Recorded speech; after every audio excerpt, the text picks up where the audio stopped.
Olá, hoje é quinta-feira, 18 de janeiro de 2024. O grupo de conjuntura está reunido aqui para mais um podcast semanal.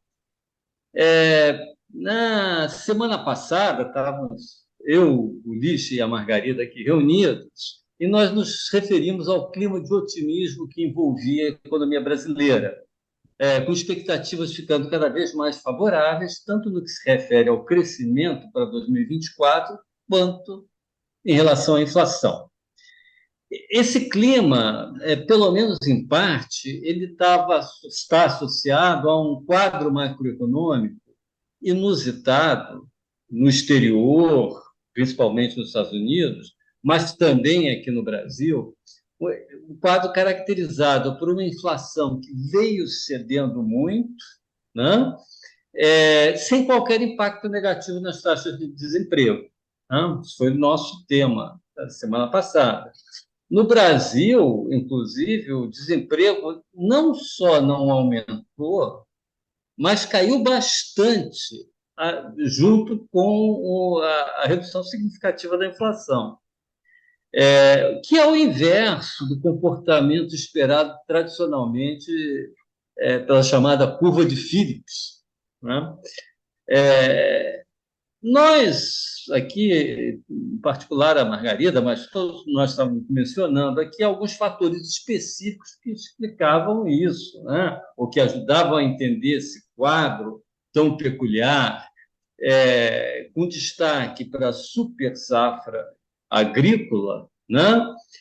Que levou a uma deflação em preço de alimentos, e a normalização da oferta internacional de insumos industriais importados, importante aqui para o Brasil como para o resto do mundo. Além disso, desses fatores específicos, nós chamamos a atenção para os riscos que permaneciam riscos. Primeiro, o sempre lembrado risco fiscal, num contexto em que as metas de resultado primário provavelmente não serão cumpridas, a dívida pública seguirá em sua trajetória ascendente. Em segundo lugar, o fato de que provavelmente haverá uma reversão dos choques positivos de oferta, sobretudo o choque agrícola, né, sobre os preços. E, por fim, os riscos externos, embora aparentemente até ali nós estávamos vendo como tendo uma perspectiva não tão preocupante, em face da hipótese predominante de um pouso suave da economia internacional.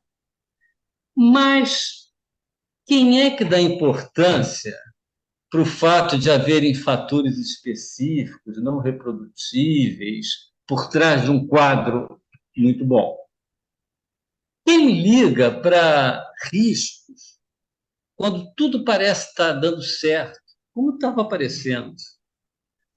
Havia uma clara predisposição dos mercados e dos analistas em minimizar os riscos, o que se refletia nas projeções, como a do Boletim Focus, e nas cotações do mercado financeiro. Porém, nos últimos 3 dias, essa confiança, esse estado de otimismo e confiança sofreu um abalo, não um mega abalo, mas sofreu um abalo. Alguns sintomas dessa mudança, né, foram os seguintes. O Ibovespa, a Bolsa de Valores, né, que nos últimos 30 dias tinha oscilado em torno de 132 mil pontos, chegou até a bater em 134 num certo momento, mas vinha oscilando em torno de 132 mil, nos últimos 3 dias despencou. E nessa quinta-feira, agora há pouco, ele já tinha mergulhado para um nível abaixo de 128 mil pontos, estava 127.700, alguma coisa assim, vindo lá de uma média de 132. A taxa de câmbio, que no mês de dezembro ficou numa média de R$ 4,90 por dólar, No último dia 15 estava em 4,85, abaixo da média de dezembro, 4,85. Mas nesses últimos 3 dias já subiu dos 4,85 para 4,94. Era a cotação agora há pouco, né? Então, uma escalada aí. Os juros futuros também acompanharam esse movimento de alta, né? O que aconteceu? O que fez, o que provocou esta mudança? A evolução do cenário internacional nessa semana, esse foi o fator principal, mostrou que os fatores de risco existentes são bem mais concretos do que pareciam. Eu vou me referir a três deles. Primeiro, os fatores geopolíticos, né? É, Existe a guerra desde outubro passado, né? A guerra entre Israel e Hamas. Se temia que que esse conflito pudesse se ampliar. E agora o que está acontecendo? Há sinais de que isso, de fato, poderá ocorrer. Primeiro, o Irã atacou alvos no Iraque e no Paquistão, em dois países, né? Isso é muito grave. E hoje, notícia super recente, o Paquistão revidou com um ataque a alvos iranianos no Irã, né? No Mar Vermelho, conflitos já vêm já há algumas semanas, né? Mas agora os rebeldes Houthis atacaram um navio americano, que é gravíssimo, né? E os Estados Unidos estão revidando, atacando alvos no Iêmen. Ou seja, o espalhamento do conflito Israel-Hamas por toda a região não está aparecendo mais apenas uma hipótese teórica, né? Agora é uma hipótese que está se tornando bem mais concreta, né? É, é, e se essa escalada que a gente está vendo aí evoluir para um conflito amplo, isso inevitavelmente vai afetar preços do petróleo, de algumas outras commodities, vai prejudicar o comércio internacional e poderá causar sérios danos à economia mundial em 2024. Então, isso aí, de repente, entrou no radar de uma forma muito mais clara do que antes. O segundo fator, além dos riscos geopolíticos, é a política monetária internacional, né? Juros, inflação nas economias avançadas. A onda de otimismo dos investidores internacionais em relação à proximidade do início do ciclo de baixa dos juros nos Estados Unidos, mas também na Europa, né? E ao ritmo até razoável, né? Essa expectativa sofreu um banho de água fria com sucessivas declarações de dirigentes de bancos centrais, principalmente agora lá no Fórum de Davos, declarações expressando cautela em relação ao ciclo de baixa taxa de juros. Olha, talvez não caia tanto, olha, talvez não comece tão já quanto está sendo esperado pelo mercado, etc. Né? Tudo isso teve efeito sobre os títulos do Tesouro Americano, sobre bolsas, etc. E, por fim, um terceiro fator que, embora a taxa de crescimento da economia chinesa, que hoje tem um papel importantíssimo na economia mundial, né? Embora a taxa de crescimento de 5,2% tenha até ultrapassado ligeiramente a meta dos 5%, os analistas começam a manifestar um certo ceticismo, não apenas em relação à fidedignidade desse número de 5,2%, que tem sido questionado, né? Mas também com relação à capacidade da economia chinesa de alcançar um crescimento satisfatório em 2024, face à continuidade dos fatores que estão travando ela, a crise, sobretudo a crise no setor imobiliário, e as expectativas dos consumidores chineses, e a falta de medidas de estímulo relevantes, de pacote, como no passado fez o governo chinês. Em suma, todos esses riscos, pode ser que eles sejam mitigados, que nas próximas semanas isso um pouco desapareça, né? Haja uma certa reversão disso aí, mas o fato é que os eventos desta semana mostraram que a possibilidade de um cenário bem mais adverso em 2024 estão bem visíveis no radar. Ou seja, a gente não está aqui, eu não estou aqui querendo dizer, olha, isso aí vai ser uma progressão, vai piorar. Pode ser até que haja uma melhoria no futuro. Isso aí já aconteceu muitas vezes. Mas ficou claro que os riscos não são riscos puramente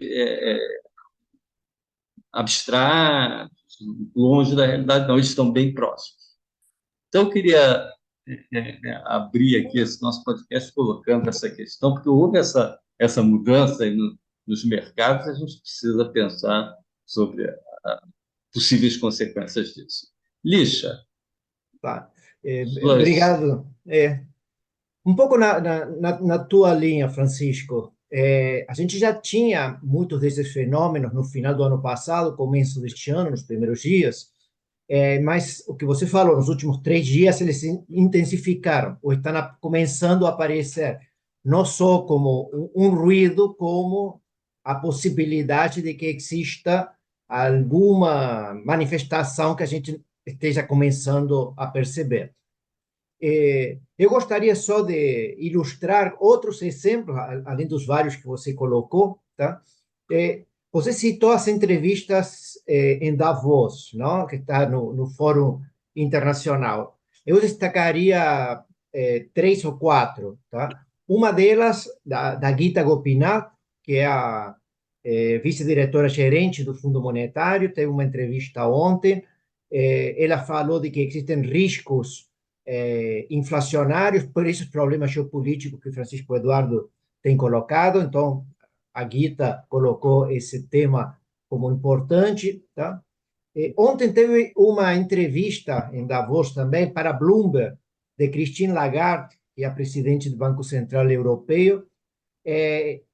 Basicamente, a palavra central de Christine foi a palavra incerteza, tá? Ou seja, um pouco tentando colocar de que a redução da taxa de juros pelo Banco Central da Europa só acontecerá a partir do meio do ano, ou seja, nos primeiros 6 meses não devemos ter, tá?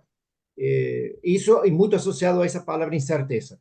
Isso porque no dia anterior, anteontem, tanto o presidente do Banco Central da França quanto o presidente do Banco Central da Alemanha, também em Davos, tinham sido muito mais agressivos em termos de política monetária e descartado totalmente uma redução dos juros lá do Banco Central Europeu no primeiro semestre.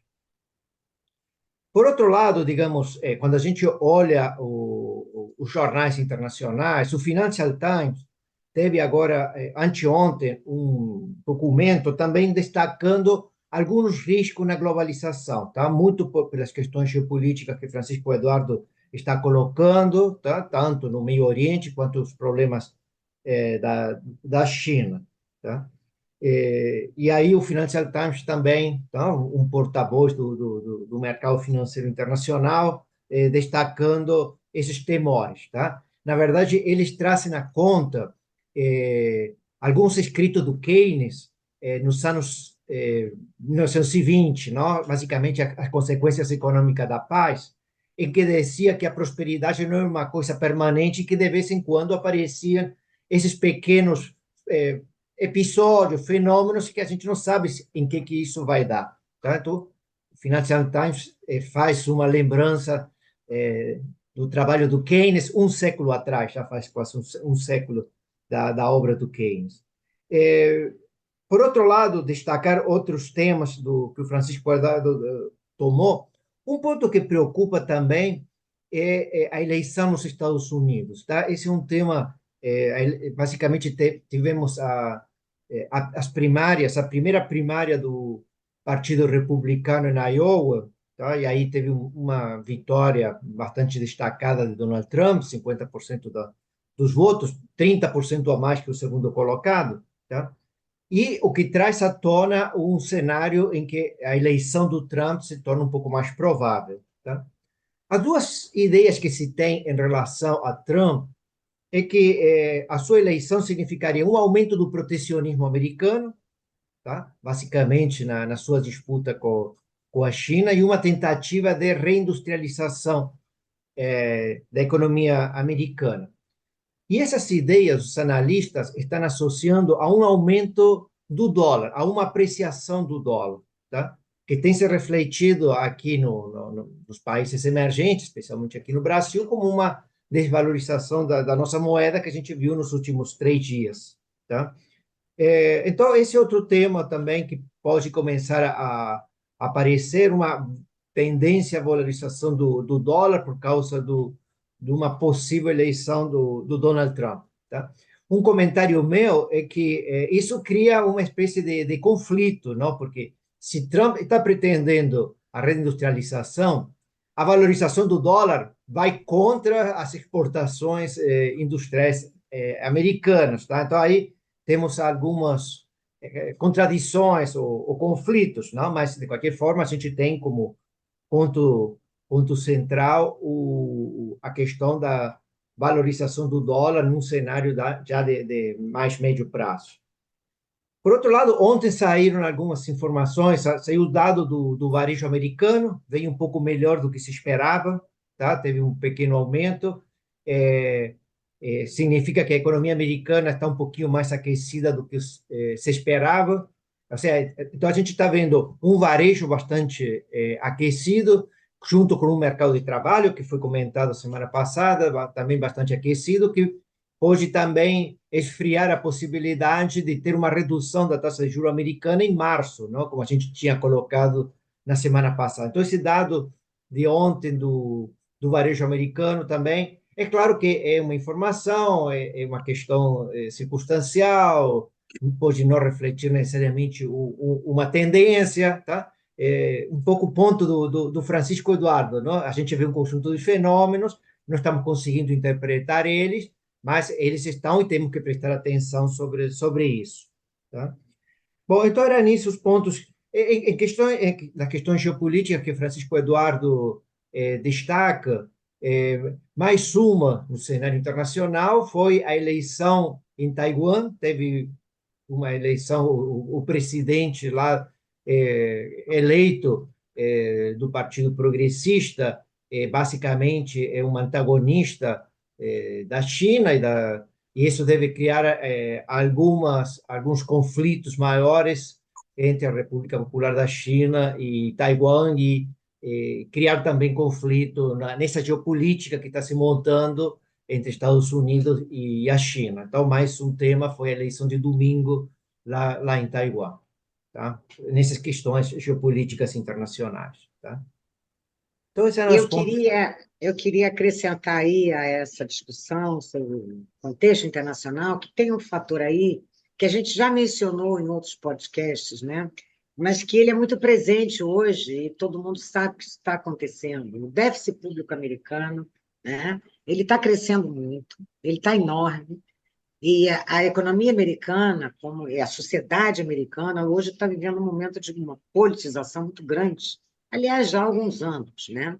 Então, não se espera que, vencendo Trump ou um democrata, que haverá alguma redução aí, um ajuste fiscal. Eu acho que Trump nem ou eventualmente um outro presidente americano não vão promover um ajuste fiscal para as contas, né, de governo americanas. Então, com isso, a gente projetando isso no tempo, o déficit primário é enorme, né? A condição de solvência da dívida pública americana mudou, porque as taxas de juros hoje são mais altas, né? Então, aquela facilidade que se tinha, juros muito baixos contra crescimento, né? Que facilitava uma condição estável para a dívida pública PIB, já não tem mais na economia americana. E com isso tudo, o que a gente tem pela frente, e isso é um dado muito objetivo, uma pressão nos juros dos títulos públicos americanos. Os juros do T10, por exemplo, eles deverão permanecer altos.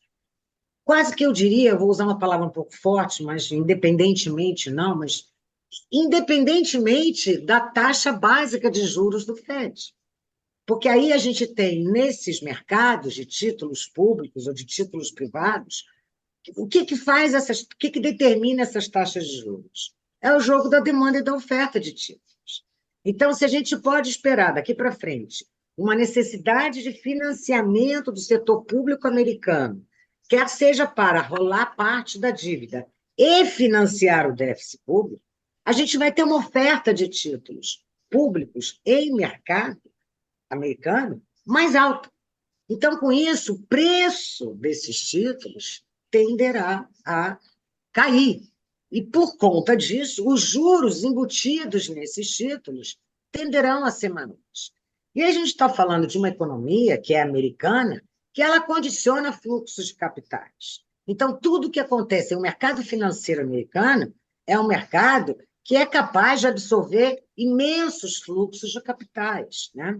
Então, um mercado financeiro desse porte, ele vai atrair, por conta de um diferencial de juros de mercado, né, mais alto a favor da economia americana, ela tende a atrair um fluxo de capitais para si que vai levar a uma valorização do dólar, também entrando aí, quer dizer, um reforço para a valorização do dólar, para que vai levar a uma valorização do dólar.